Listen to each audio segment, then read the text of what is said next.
Welcome to the channel, everyone. Today we're going to be talking about sexuality and intimacy after spinal cord injury, and we're going to talk about some of the things that we've experienced, some things in our relationship, some things that Amanda has had asked of her uh, about me being paralyzed, some things that's been said to her, some things that's been said to me after me being paralyzed. But I'm gonna let Mana go and talk to you about some of the things that she's experienced and questions she's had said to her and statements that she's had made to her about me and about our relationship. So before we go any deeper, I would like to say that down below where it says in the bio, Description. it says more. We are going to add a link that can give you insight on sex after spinal cord injuries. It gives positions like tools you can use, all those things that just raise awareness in spinal cord injury and sex. So if you're interested, or you're a person that just recently got paralyzed, or a person that has been paralyzed and don't know, a lot of knowledge about it, Yeah. or you're a spouse or a partner, it would be something that can be beneficial to you. Yeah. So some of the things I've had, asked me after being paralyzed. Well, can you have sex? Can you still have sex? Could you have children? And all those different questions that have been arisen. And after I first got hurt, that was one of the first things whenever I was out, in the hospital and in rehab as well. Is they actually had people come talk to me about those things, and they were like, you can still experience sex, you can still have all that in a relationship. And because when you first get hurt, as someone that's paralyzed, when I first got hurt, I couldn't move anything at all. So I was like, oh my God, and for a man, that is a big question that's on our mind because it plays a factor in our lives, man. But overall, the answer is yes, that we can still have sex, we can still have intimacy, and we can still have all those things in our life. So some of the questions I have received through the years in like public places, also mostly from my job, is can me and Heath have sex? And my answer has always been yes. I mean, and then they'll say, well, how do you have sex? And I'm like, do I really need to go into, I don't do that now. Let me just say, I don't do that now because I've had so many ignorant questions brung to me in the past, and we're going to do a video on that. I've had so many responses, so many comments made to me that now it doesn't faze me. I'll just say yes, and if they ask, I'll say, we have sex like everybody else. You just have to be more creative. Yeah. And that's the thing. It's a little more creative, but it works. It works for both of us, and that's my but before I would kind of get a little ill about it with people because a lot of people have that misconception that when you're paralyzed that it no longer works or you can no longer have sex. Some people I know, just from talking from different people, some people have to take medication to help. Some people don't. It just depends on that level of injury. But don't always assume that because someone is paralyzed, they can no longer have sex, because that's not so. Things still work. And I often like to make a joke and say, well, that's the last thing that goes on a man. Yeah. I try to keep it on a positive side. Because if you think about it, most people say that is the last thing to go with a man. And so I've had questions like that, can we have sex? How do we have sex? And then I've had just women in general, like if you're working on a job and you're just talking about your significant other, your spouse or your husband or your partner, and women just deadly look at me dead serious and say, you know what, Amanda, if my husband was to become disabled or paralyzed like your husband, I could not stay with him. I would walk away because of sex. And I would just look kind of confused, and I'd say, well, if you can do that, then you never love that person to start with. Because true love is not whether a person can walk or whether a person is all intact like they were when you first met them. real everlasting love is somebody that's going to stay with them. You know, if you truly love that person. Exactly. And when you take those vows are in sickness and health. Yeah. And so I took my vows knowing what I was getting into. Yeah.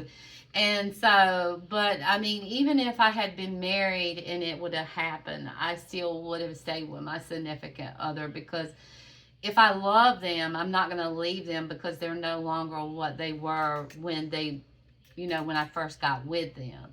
And so that's just my opinion and how I view things. I don't know about anybody else. Yeah. You know, some people say, well, oh, you're judging because you don't know the extent. I have stood by my husband for 30 years. We've been together 32 years. Yeah. And so his accident will be 31. And so I have stood by him, and I can honestly say it's not what people think. People need to change their mentality on disability and relationships, because it's not as hard as you think it is. Like some of the things we show, it's like, this is like over a month of time. Like there were comments, and I don't want to do this, but there were comments in our urinary thing about that's just too much.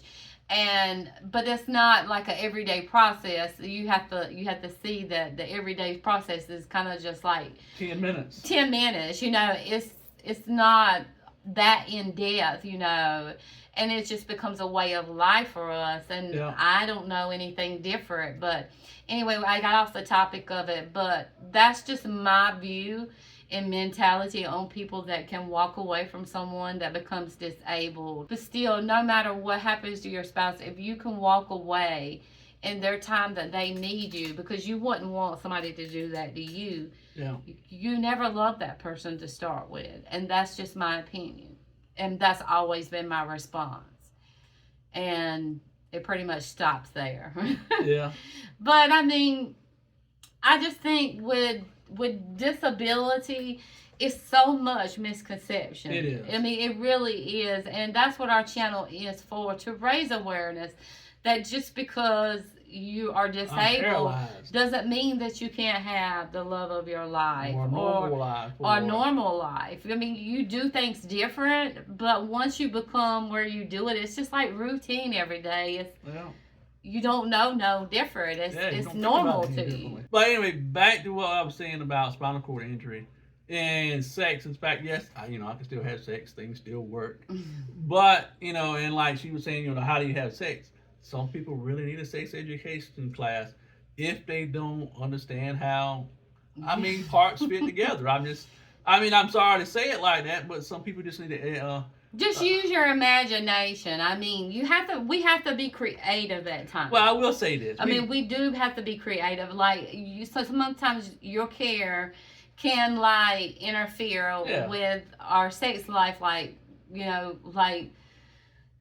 when you're doing foreplay, a normal couple, they're standing up, they both can take each other's clothes off, where I have to do, you can do some things.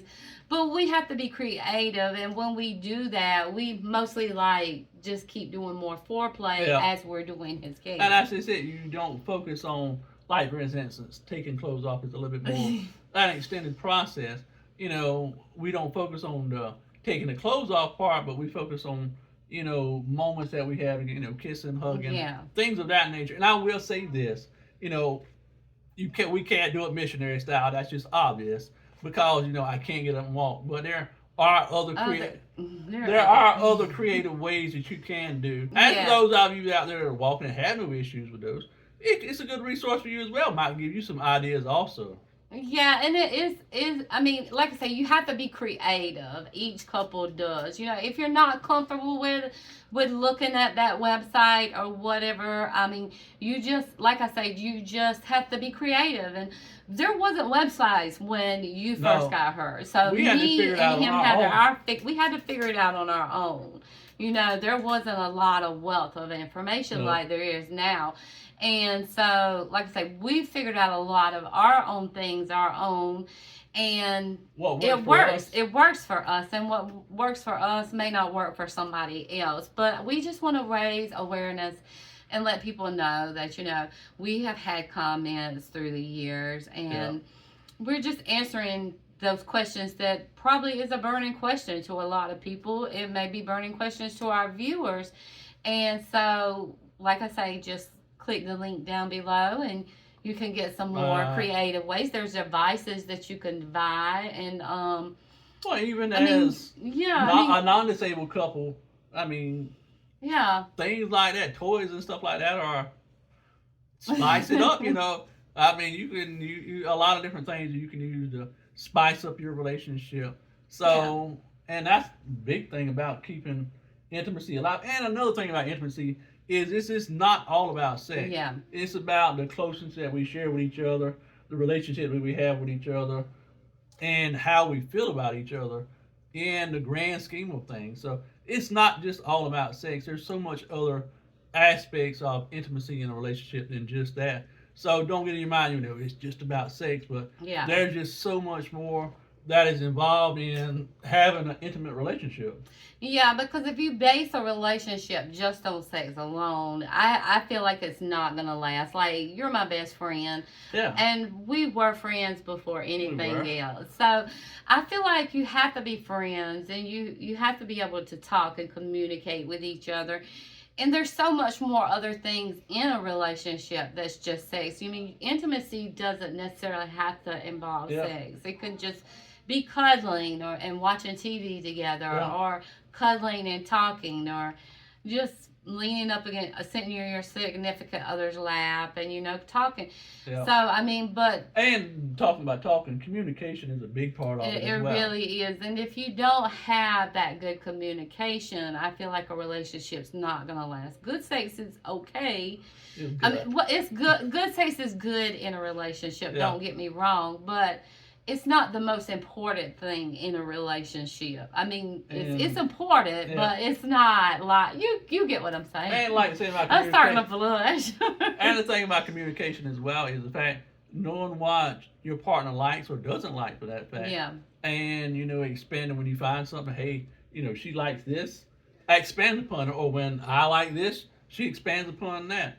And it's about being comfortable in your relationship with each other, and being able to talk to each other about what we like, what we don't like, what we want, and what we expect as well. Yeah. And keep in mind, this is just our view and our take on what works in our relationship. Not every relationship is the same. Not every relationship is going to be the same. So you have to figure out on your own what works for you and how intimacy in your own life and your own relationship works. And that way you can build upon it and have a better relationship with your significant other. And like I said, the reason we're posting a link is because we don't want to get on social media and tell detail by detail of our relationship. There's just some things I feel it's all privacy. It's privacy. It shouldn't be shared amongst people.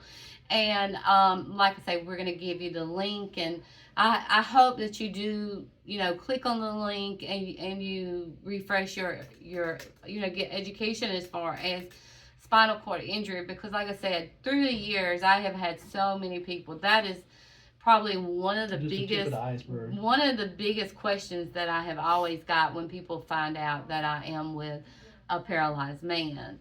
They have the misconception that we don't have a sex life, that we don't have intimacy, and I think they just have they think that I'm just your caregiver, I guess. And that's the thing I do want to say and touch on that. Some people say you can't be a caregiver and a significant other, like it has to be one or the other. I don't think we separate that. Well, part of it is, like you said a while ago, the fact that it's our daily life. It's no different than you getting up brushing your teeth. Yeah. Or me, I get up and I cast in the morning.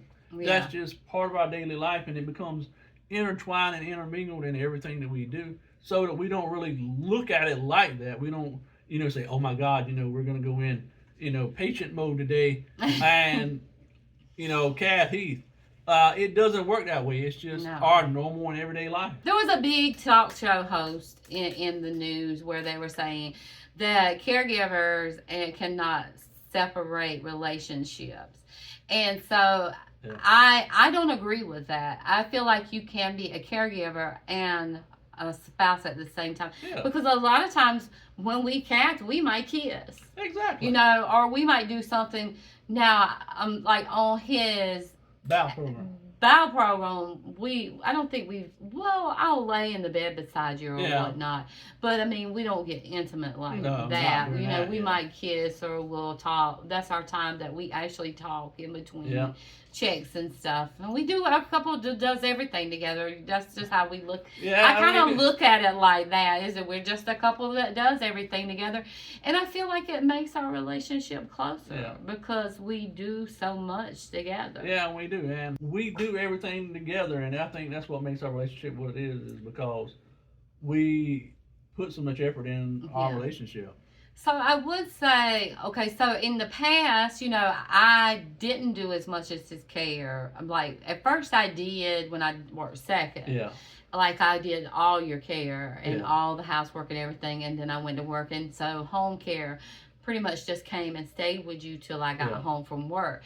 So when I went to first shift, like a year after we were married, I didn't do as much as his care Yeah. because I didn't want to change his schedule around. So they pretty much did like his bowel program, all his morning activity. And everything. mostly our evenings, I did his care, which his evening care 15 minutes. consists of 15 minutes getting you into bed, you know, helping you cath, you know, and getting you settled for your Yeah. nighttime or whatever we do. So I feel like, I will say this, I feel like our relationship has grown more closer in the last 4 years since I have Yeah. not worked, because I've done his care and it's just been like mostly us. Yeah, just me and her. And so we have grown more closer. We, you know, during your care, we were able to be more intimate Yeah. and talk and stuff. Now, I don't know if we could have did that when we were young.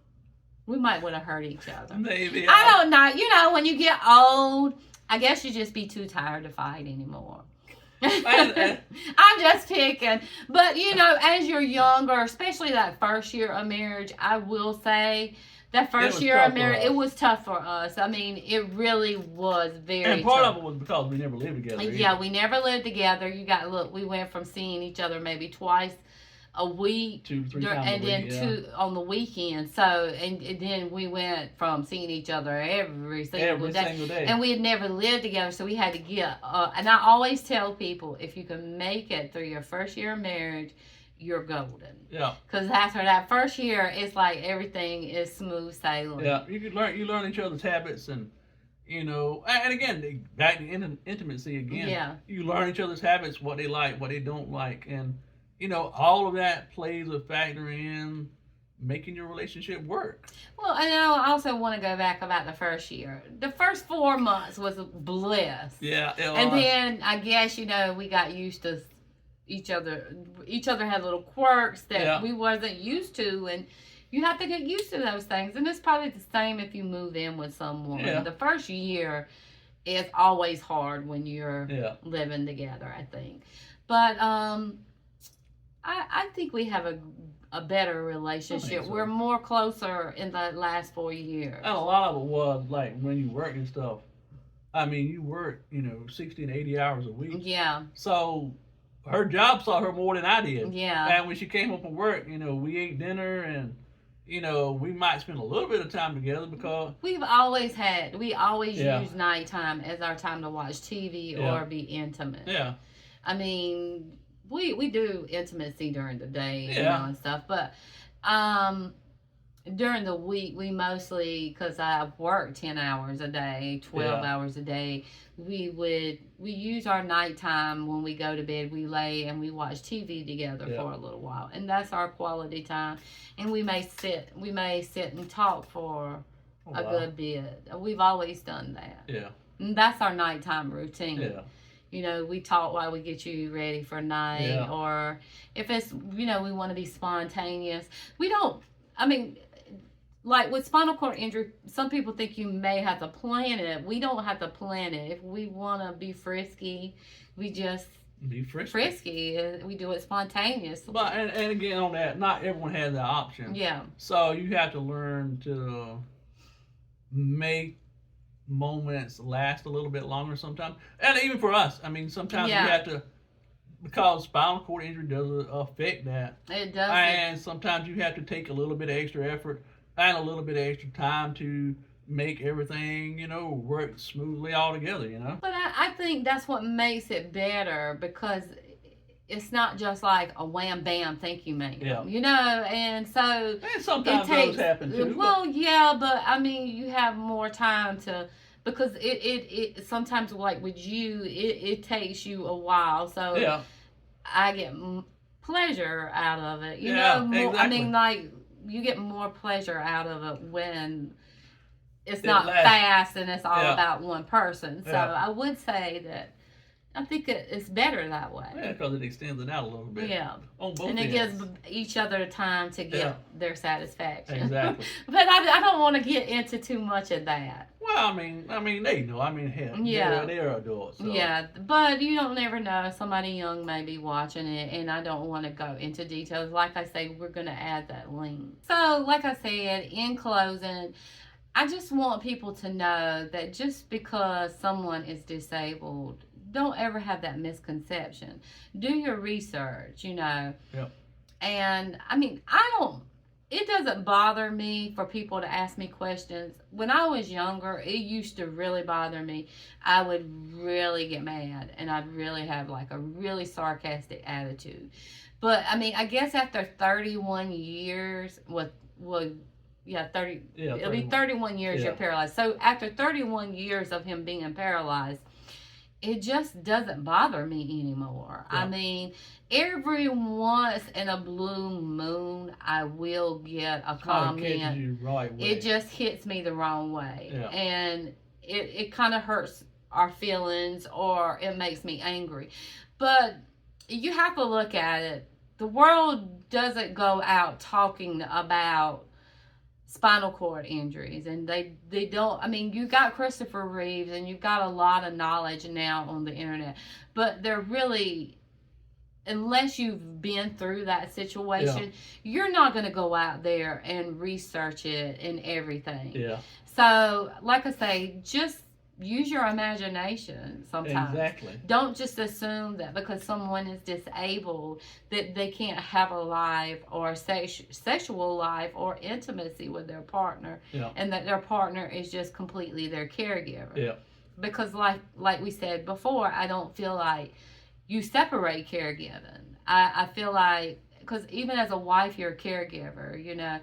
Women tend to, and I mean, I'm kind of talking old age, but I still feel like women are like that.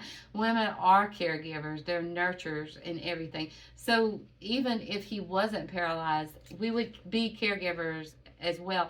And he is my caregiver as well. I think you're like my emotional caregiver, because I have a lot of anxiety. Yes. And I worry a lot, and I really don't know if it's because of our situation, but I do tend to worry a lot. I worry about his health, and I worry about how he is. And so I don't want anything to happen to him. I try to keep him around as long as I can. I always tell him if he leaves me, he better pack another bag, 2 bags, because I'm coming with him. So yeah, he's the love of my life, and I try to keep him around. So he's my emotional support. And like when the aides were here in the past, you made sure that dinner was cooked and stuff like that. So you take care of me as well, I think. So anyway, that's it for today's video. I hope that maybe we provided some insight. I know we didn't go in a lot of detail, but anyway, just remember you can always check the link out in the description. So we look forward to seeing you in our next video, and thank everybody that has liked, shared, subscribed, and everything. Oh, and think the one person, you know who you are, had donated to us from the last video. And we really appreciated that. Yes. I mean, you didn't have to, but thank you so much for it. Very much. And we appreciate our community, and we try to read every comment. Yeah. And we try to answer every comment. We really appreciate our community. Yeah. And We'll see y'all next we'll time. see you in the next video. Bye.